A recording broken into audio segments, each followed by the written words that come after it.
saya buat carta-carta sebegini, tuan-tuan. Now, dia ada sentimen yang akan dimainkan bila kerajaan ini ditubuhkan. Sentimen yang pertama adalah, dia akan kata, nampak bukan Islam telah menguasai kabinet kita. Kita dah jawab.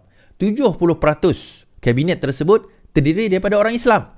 71% terdiri daripada Islam. DAP akan menguasai kabinet ini. Habislah korang. 14% saja DAP, sedangkan 86% bukan DAP. Malah kalau kita tengok daripada segi komposisi, DAP mempunyai kedudukan menteri yang ketiga. PKR, UMNO, kemudian baru DAP, diikuti oleh GPS. So daripada segi komposisi ini pun, sebenarnya DAP nombor 3. Malah hari ini, tuan-tuan, saya nak cerita. Anthony Locke sendiri. Ini jawapan Anthony Locke. Ini jawapan bagi saya, jawapan seorang yang setia kawan. DAP ni kawan-kawan, saya nak cerita, dia orang ni setia kawan. Berbanding dengan PAS dululah. Apa DAP kata? DAP rela tiada jawatan jika parti jadi penghalang Anwar jadi PM.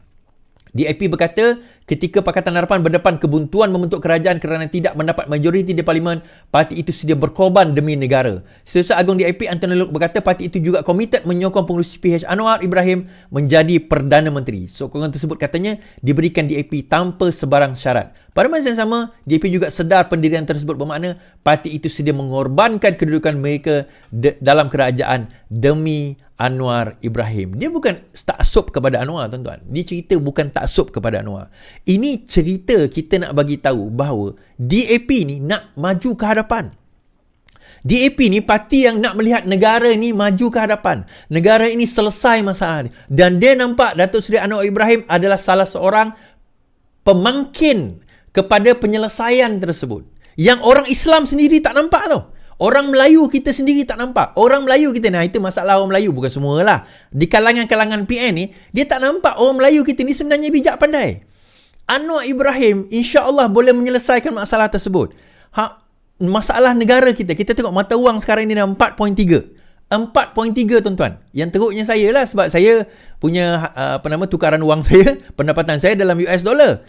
Saya lah teruk. Tetapi bagusnya import kita akan jadi lebih murah. Now, adakah kerana Anwar Ibrahim menyebabkan mata wang itu turun? Yang ni malam lain nanti saya cerita. Apakah faktor-faktor yang menyebabkan harga ringgit kita naik atau turun? Nanti malam lain. Tetapi salah satu faktor tersebut adalah kestabilan politik. Kestabilan politik ini boleh dijadikan salah satu faktor kepada mata wang kita mengukuh sebenarnya.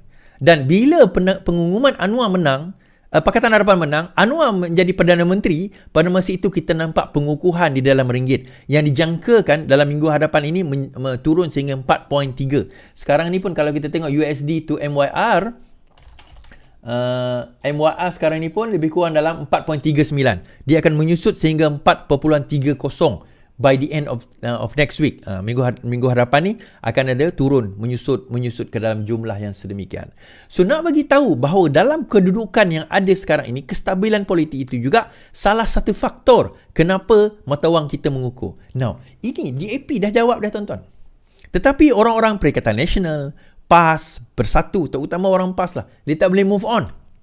Dia orang ni tak boleh move on, tuan-tuan. Kenapa dia tak boleh move on? Sebab dia tak jadi kerajaan. Pertama. Kedua, dia tak boleh move on. Siasatan akan dilakukan tak lama lagi. Buku siasatan akan dibuka, terutama melibatkan dana lebih 500 bilion yang digunakan sewaktu COVID yang tidak dibentangkan kepada kabinet. Itu antara perkara-perkara yang akan diselongkar dan dibongkar sekiranya terdapat penyelewengan. Tetapi kalau tak ada penyelewengan, apa nak takut? Relax kan? Relax. Ada yang Wan Saiful Wanjana itu, janganlah kita pergi kepada witch hunting, dia kata. Dia nak sebut pasal dia ke pasal siapa, saya tak pastilah. Tetapi dalam keadaan itu, kita kata jangan risau, jangan takut kalau tak buat salah. Kalau tak buat salah, kita nak witch hunt apa?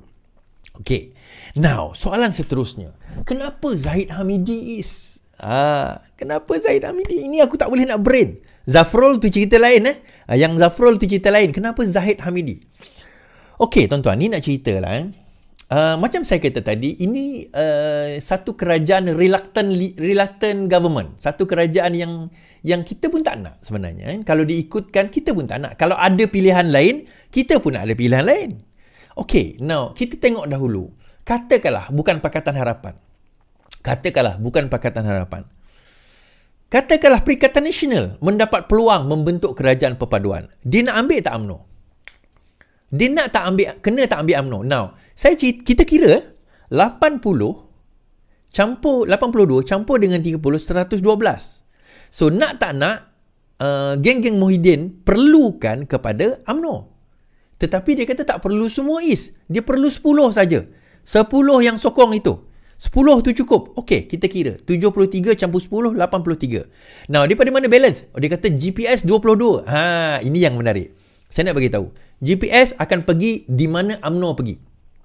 Bukan UMNO yang 10 tu, UMNO, parti UMNO tu pergi. Di mana barisan pergi, di mana UMNO pergi, GPS akan ikut. Ini kita kena faham. Kenapa? Yang ni minum kopi saya cerita. Tetapi dalam live saya tak boleh cerita. Ini sensitif sikit. Tetapi dia ada sebab dia. Kenapa? Ke mana UMNO pergi, di situ GPS akan pergi. Bukan UMNO yang 10 orang ni, parti dia. So, Presiden UMNO kat mana dia decide, maka di situ yang akan GPS pergi. Dia akan bentuk kerajaan dengan orang di mana UMNO ikut. So, daripada situ, katakanlah 22, Perikatan Nasional still tidak ada. Belum ada. Tidak akan dapat membentuk kerajaan. So, nak tak nak, sama ada, dia kena panggil semua 30 orang Barisan Nasional termasuk kluster mahkamah, atau dia kena tinggalkan kluster mahkamah, dia panggil yang 10 orang itu saja. Masalahnya, GPS. Tolak GPS, dia tak cukup majoriti.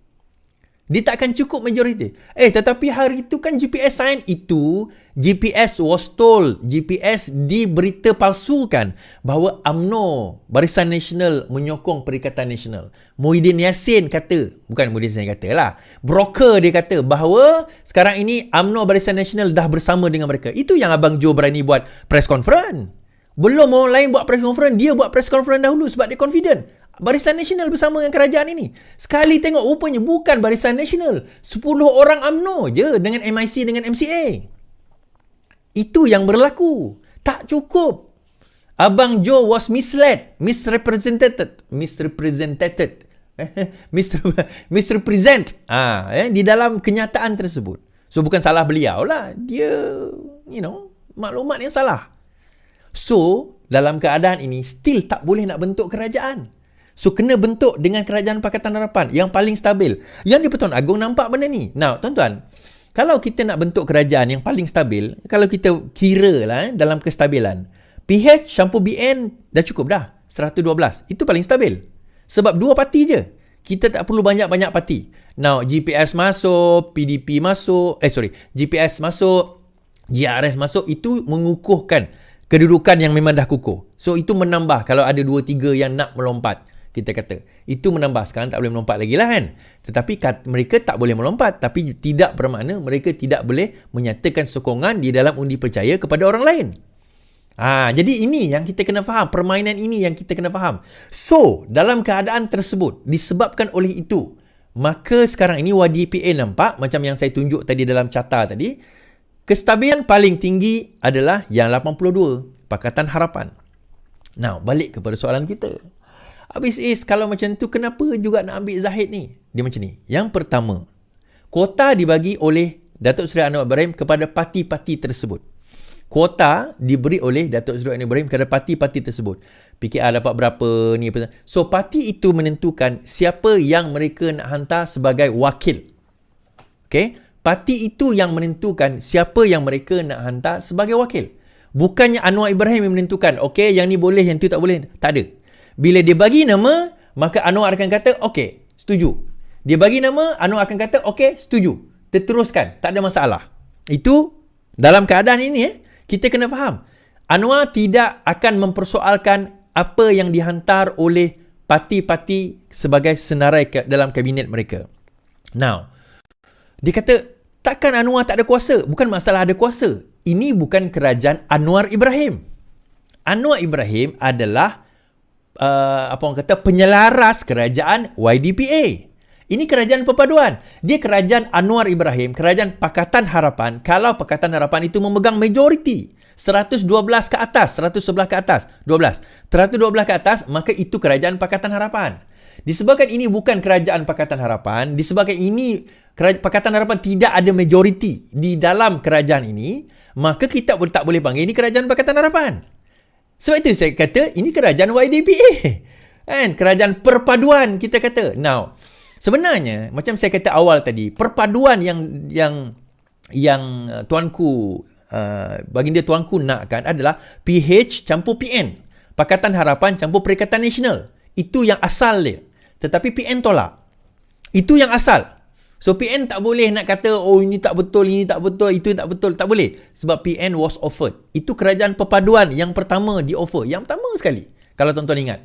Jadi dalam keadaan ini kita tahu bahawa kerajaan yang ada sekarang ini bukanlah kerajaan Pakatan Harapan, bukan kerajaan Anwar Ibrahim, dia Perdana Menterinya, tetapi kerajaan yang di-Pertuan Agong. Now, bila pergi kepada kluster mahkamah ini, dibagi bila kerajaan perpaduan. So Anwar Ibrahim tidak ada kuasa kepada siapa yang UMNO nak namakan, Barisan Nasional nak namakan sebagai calon mereka. Sebagai PM umpamanya, sebagai menteri umpamanya, dia tak ada kuasa. Dia hanya tengok, terima. Itu tugas dia. Okay? Itu tugas dia. Oh, jadi kalau macam tu Perdana Menteri kita tak boleh pakai lah Is. Tak ada orang kata apa, tak boleh menentukan. Bukan masalah boleh pakai tak boleh pakai. Isunya adalah kalau mereka tarik sokongan, tak ada kerajaan. Betul tak? Kalau mereka tarik sokongan sekarang ini. Kalau UMNO, Barisan Nasional tarik sokongan, tak ada kerajaan. So kita go back to square one.